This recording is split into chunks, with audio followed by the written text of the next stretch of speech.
আমি শুধু আপনাকে ওই কোষাগার থেকে মোহর সরানোর কাজটাই খুব ভালোভাবে করতে দেখেছি মন্ত্রী মশাই। আর বাকি সব কাজে তো আপনি লবডঙ্কা। গোপাল, মুখ সামলে কথা বলো, হ্যাঁ? বেশি বাড়াবাড়ি করো না। কি বলতে চাইছেন মন্ত্রী মশাই? বাড়াবাড়ি করলে মারামারি হয়ে যাবে? আচ্ছা, হয়েছে হয়েছে, অনেক হয়েছে, সকলে এইবারে থামো। ঝগড়াঝাটি বন্ধ হোক, এমনিতেই খুব গরম। বলছি কি, যা গরম পড়েছে এইখানে তো থাকাটাই দায় হয়ে যাচ্ছে। উফ, আর যে পেরে উঠছি না। মনে হয় আপাতত এখান থেকে কদিনের জন্যে। মহারাজ, বাইরে রাজ্যের প্রজারা জড়ো হয়েছে, সকলে মিলে বিক্ষোভ করছে।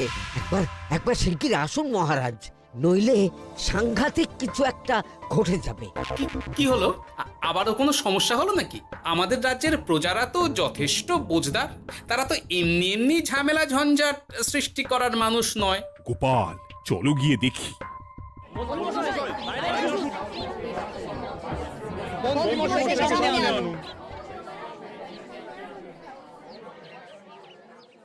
কি ব্যাপার, তোমাদের কি সমস্যা হয়েছে?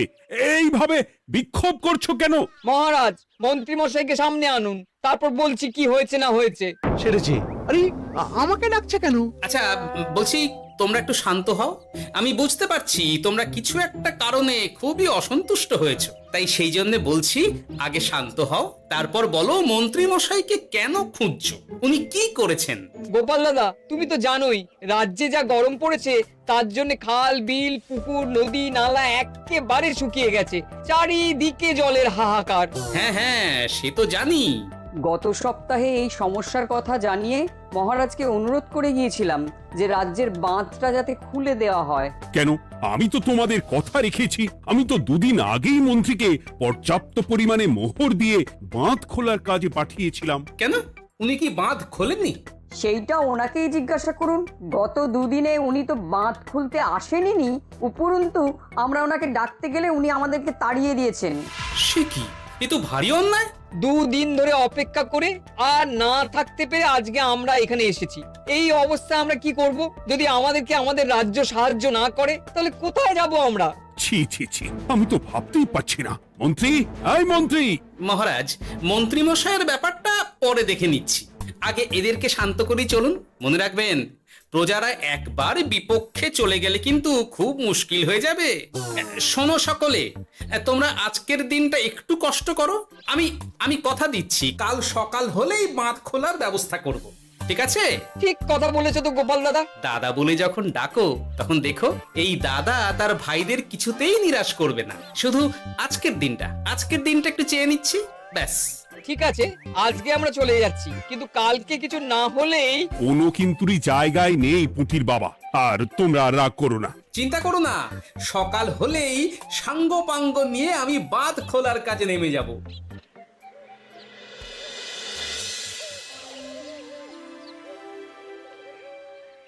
ছি ছি মন্ত্রী, তুমি এইভাবে আমায় মিথ্যে বললে। ভাবতেই পারছি না কি দরকার ছিল আমায় মিথ্যে আশ্বাস দিয়ে প্রজাদের সামনে নাক কান কাটার। মুখে কুলুপ কেন? উত্তর দাও। না, মানে আমার শরীরটা ঠিক ভালো ছিল না, তাই বাড়ি থেকে বেরোতে পারিনি।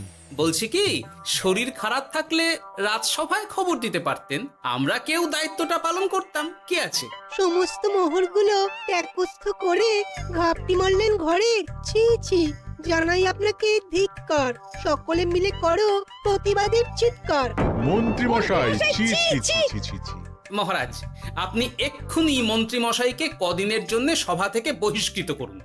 সে তো করবই, তবে তার আগে আমি চাই কালকে যখন বাঁধ খুলতে তোমরা নামবে, তখন সেই কাজে কোনো লোক নিয়োগ না করে মন্ত্রীকেই বাঁধ খুলতে নামাবে। মহারাজ, এ কেমন বিচার আপনার? আমি না রাজ্যের মন্ত্রী। মন্ত্রী না ষড়যন্ত্রী। মন্ত্রী মশাই, তাহলে কালকের জন্য প্রস্তুত থাকুন। মহারাজের বাঁধ খোলার জন্য সকল মোহর তো আগেই আত্মসাৎ করেছেন, এবার শুধু কাজে নেমে পড়বেন, কেমন?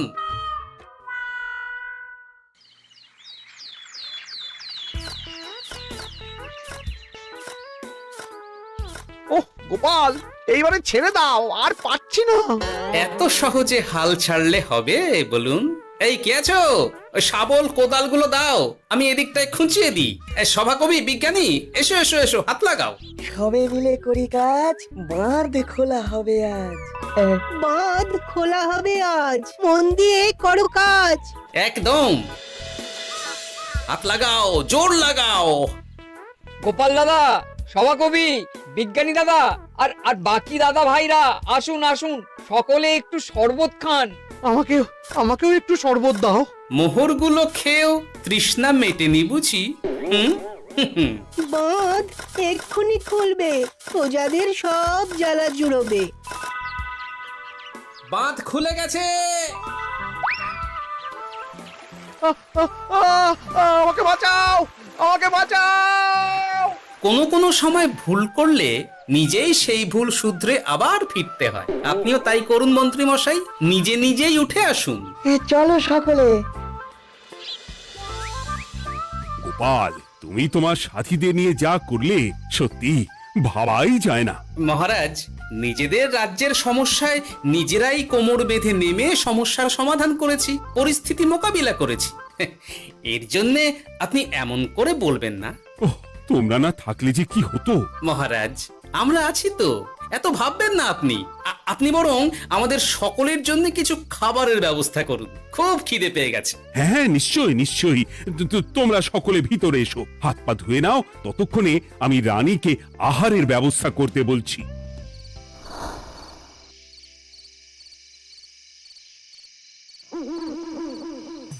ওমা গো, ওমা বাঁচাও, কি শরীর খারাপটাই না লাগছে গো। একে গিন্নি, বাবারে, কি হয়েছেটা কি? ও, তুমি এইভাবে এখানে শুয়ে কাতরাচ্ছ কেন? বলি তুমি এসেছো? হ্যাঁ, এই তো আমি চলে এসেছি। কি হয়েছে গিন্নি? তোমার কোথায় কষ্ট হচ্ছে? গরমে হাঁসফাঁস করছি গো, পারছি না। রান্না করতে গিয়ে খুব বাজে অবস্থা হয়ে গেছে গো, এই থেকে এইখানে পড়ে পড়ে গড়াচ্ছি। ওহ, ঠিক আছে, আজ আর রান্না করতে হবে না গিন্নি, আমি রাজবাড়ি থেকে খেয়ে এসেছি। বাহ, নিজে খেয়ে এসেছো বলে আর রান্না করতে হবে না বলে দিলে, হ্যাঁ? এদিকে রাত্রে আমি খাবো কি সে খেয়াল আছে? হ্যাঁ হ্যাঁ, খেয়াল আছে, খেয়াল আছে। যাও, আমার জন্য রান্না চাপাও আর একটু জল দাও। দেখো, এত গরম পড়ে কৃষ্ণনগরের অবস্থা শোচনীয় হয়ে গেছে। বয়স্ক লোকেরা কোনো কাজই করতে পারছে না। সত্যি তো, এই গরমে রান্না করাটা খুবই কঠিন গিন্নি। কি বললে? আমি বয়স্ক লোক? আমার বয়স হয়ে গেছে, তাহলে নিজে কি? হ্যাঁ, এই না না গিন্নি, আমি তোমায় কিছু বলিনি। আমি গোটা কৃষ্ণনগরের সাধারণ বয়স্কাদের উদ্দেশ্যেই কথাটা বললাম। তোমার তো বয়স হয়েছে বলে মনেই হয় না গিন্নি। ও তাই বলো?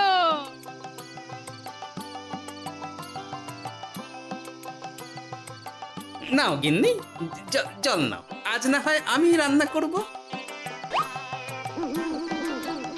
হে ভগবান, মুখের একটু লাগাম দাও।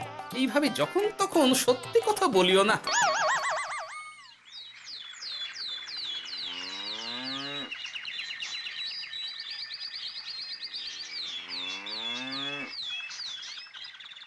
গোপাল দাদা, ও গোপাল দাদা, একবারটি বাইরে এসো, মহারাজ জরুরি তলব করেছেন। আবার কি হলো? গোপাল দাদা, গিন্নি, একবার ও বাইরে গোপাল গিয়ে দাদা। দেখে আসি, বুঝলে? পেয়াদা এসে অনেকক্ষণ থেকে ডাকছে। গোপাল দাদা, আচ্ছা গিয়ে গোপাল দেখো। দাদা, ও গোপাল দাদা, গোপাল দাদা, ও গোপাল দাদা,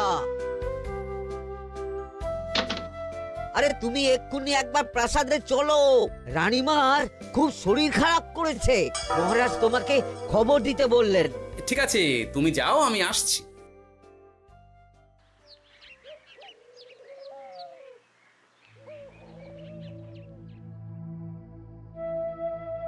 গোপাল, কি হবে বলো তো?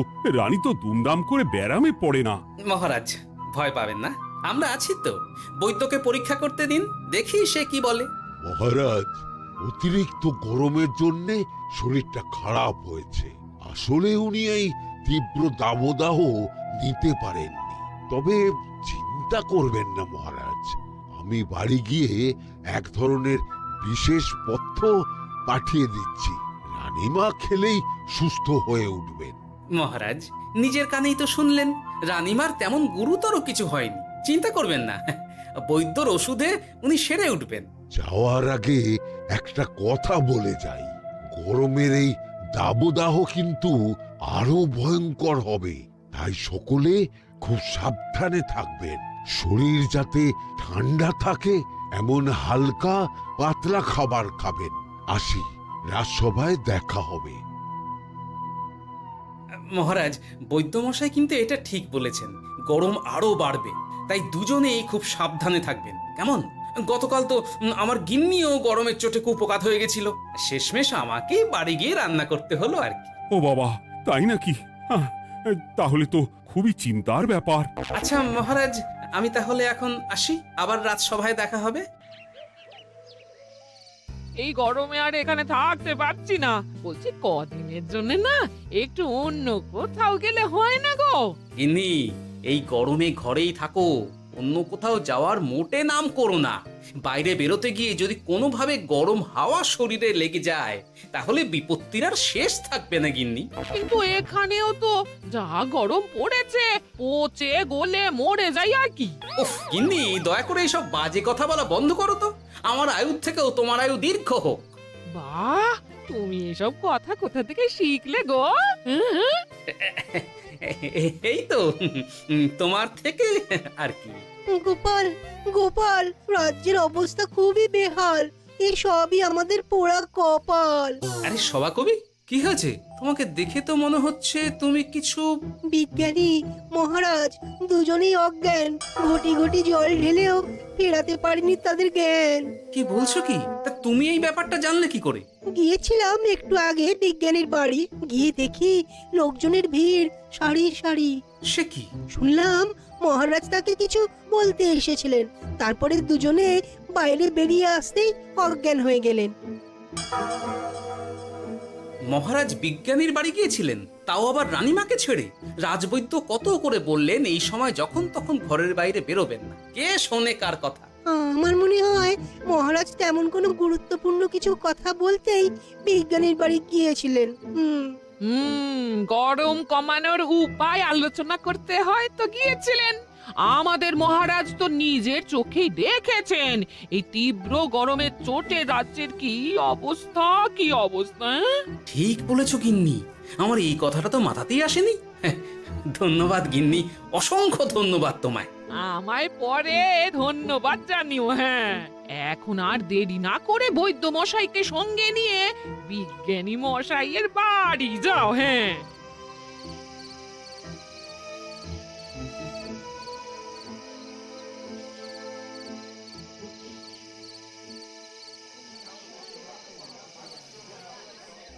কি বুঝছেন বৈদ্যমশাই? খুব একটা ভালো কিছু বুঝছি না গোপাল। দেখো, সত্যি বলতে ওই কৃষ্ণনগরের অবস্থা খুবই বাজে, তাই এখানকার মানুষেরা একে একে অসুস্থ হয়ে পড়ছে।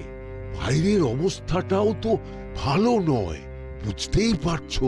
এখন সান্ধ্যকালীন হাওয়াতেও গরমের তাত রয়েছে।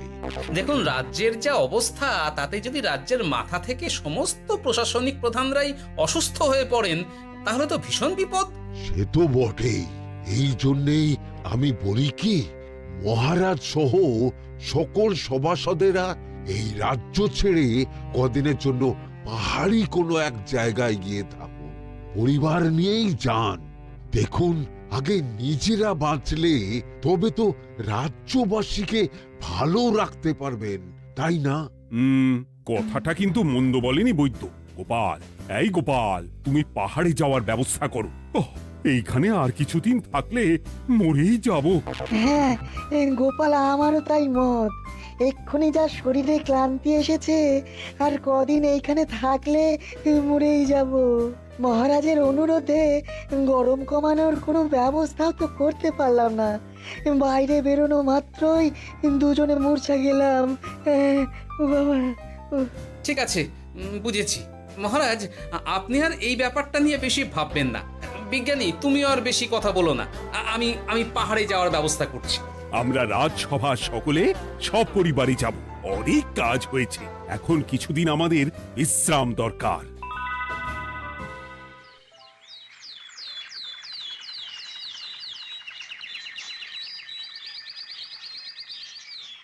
এ কি গোপাল, মন্ত্রীকেও তুমি আমাদের সঙ্গে নিয়ে যাচ্ছ? আহ, তুমি কি সব ভুলে গেছো? মহারাজ, আপনি খামোখা উত্তেজিত হবেন না। আপনার শরীরটা কিন্তু ভালো নেই। আর মহারাজ, আপনার রাজ্যে বাস করে আপনার থেকেই শিখেছি বিপদের দিনে পরম শত্রুকেও দূরে ঠেলতে নেই। গোপাল এটা ঠিক কথাই বলেছে। যতই হোক, উনি তো আমাদের মন্ত্রী, তাই এই বিপদের দিনে ওনাকে ফেলে যায় কি করে বলুন তো? সত্যি গোপাল, তোমার তুলনা নেই। ঠং, সবই নাম কেনার চেষ্টা। গোপাল, চলো এইবারে রওনা দিই। বলছি, খাবার দাবার আর জলের কলসিগুলো উঠেছো তো? হ্যাঁ, খাবারের পাত্রগুলো আপনার জিম্মায় থাকবে, আর জলের কলসিগুলো আমি সামলাবো।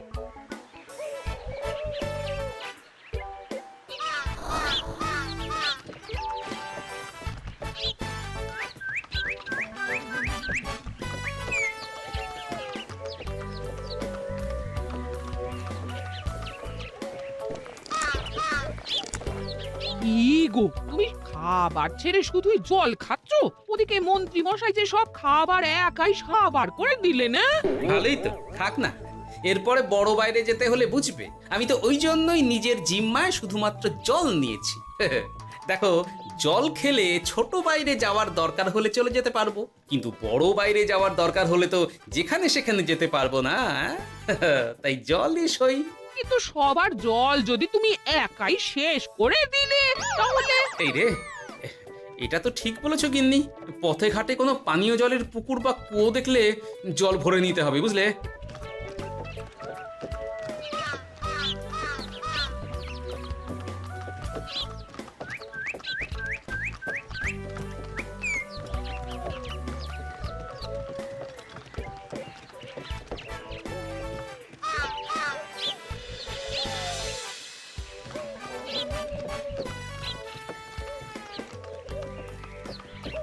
সকলে আসুন।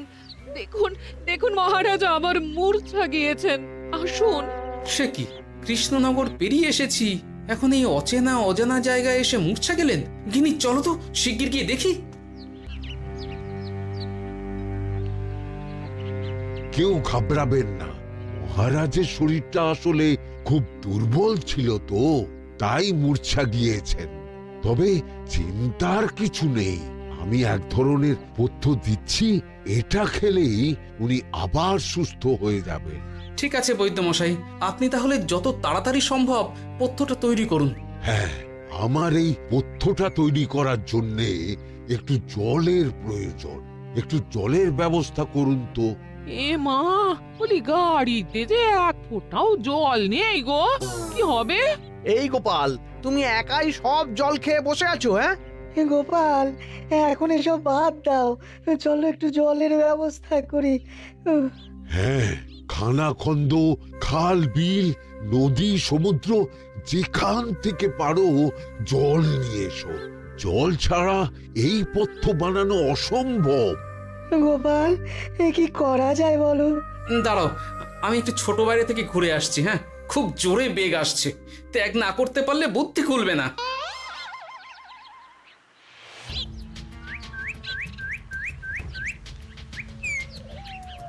ওদিকে একটা পাত কুয়ো দেখতে পাচ্ছি মনে হচ্ছে।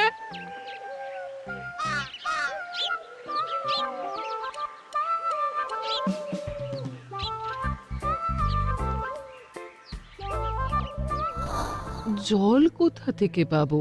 তবে কি জলের অভাবে আজকে মহারাজ সুস্থ হতে পারবেন না? রানীমা, ব্যাকুল হবেন না, আমি আমি আছি তো। আমি থাকতে কিচ্ছু অঘটন ঘটবে না। সকলে শুনুন, বিশেষত মহিলাদের বলছি, আপনারা সকলে নিজেদের কাছে যত শাড়ি আছে সেই প্রত্যেকটা শাড়ি আমাকে দিন। আমি শাড়ি জুড়ে জুড়ে লম্বা রশ্মি বানাবো, তারপর সেই রশ্মিতে বালতি ঝুলিয়ে জল তুলব। দয়া করে কেউ দেরি করবেন না।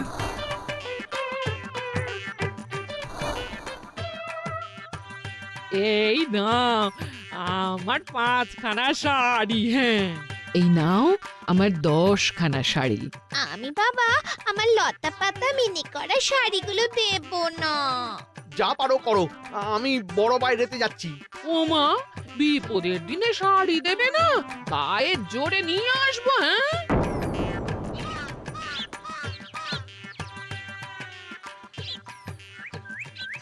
এ বাবা, এখনো কিছুটা কাপড় লাগবে তো। যা গভীর পাতকুয়া, সবার সব শাড়ি তো কাজে লাগিয়ে দিয়েছি, এখন কি হবে? আরে ওই তো কার একটা ঝোপের কাছে ধুতি পড়ে রয়েছে, যাই ওইটাই নিয়ে নি। এই গোপাল গোপাল, আরে করো কি ওটা তো আমার ধুতি। আরে আরে আমি এই ঝোপে বড় বাইরের জন্য এসেছি। আরে মন্ত্রী মশাই, বড় বাইরে করার সময় অযথা অন্যদিকে মন দেবেন না, তাহলে পেট সাফা হবে না।